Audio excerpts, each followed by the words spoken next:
Welcome mga ka-MK. Alam nyo ba na tinawag dati ang Pilipinas na Rising Tiger of Asia? Tinawag na Rising Tiger of Asia ang Pilipinas noong dekada 600 at 60 at 70. Ang mabilis na paglago ng ekonomiya ng bansa na sinusuportahan ng mga pulisiya ng pamahalaan ay nagbigay ng pag-asa sa mga eksperto na magiging isa ito sa mga susunod na malalakas na ekonomiya sa rehiyon. Pagpapabuti sa industriya at infrastruktura, nagkaroon ng malalaking proyekto sa infrastruktura tulad ng mga kalsada, tulay at mga pampasaherong sasakyan na nagbigay daan sa mas mabilis na pag-unlad ng bansa. Ang mga pamumuhunan sa industrial na sektor at ang pag-unlad ng mga pangunahing industriya tulad ng manufacturing at agrikultura ay nag-ambag din sa pagtawag na ito. Demograpikong bentahe, ang mabilis na paglaki ng populasyon at ang malaking bilang ng mga kabataang Pilipino ay nakita bilang mga bentahe para sa hinaharap na pag-unlad ng bansa.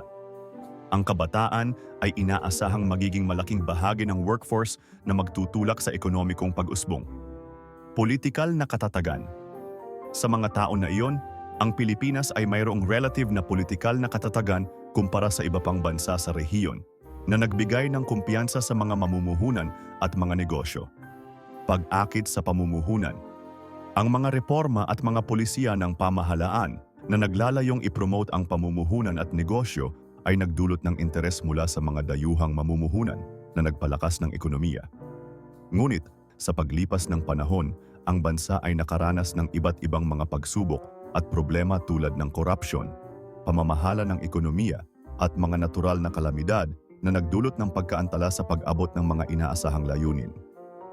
Gayunpaman, ang pagtawag sa Pilipinas bilang Rising Tiger of Asia ay isang simbolo ng mga ambisyon at potensyal ng bansa noong panahong iyon. Kaya kung gusto nyong malaman ang mga sagot sa inyong malikot na isip, ay mag-subscribe na at i-hit ang notification button.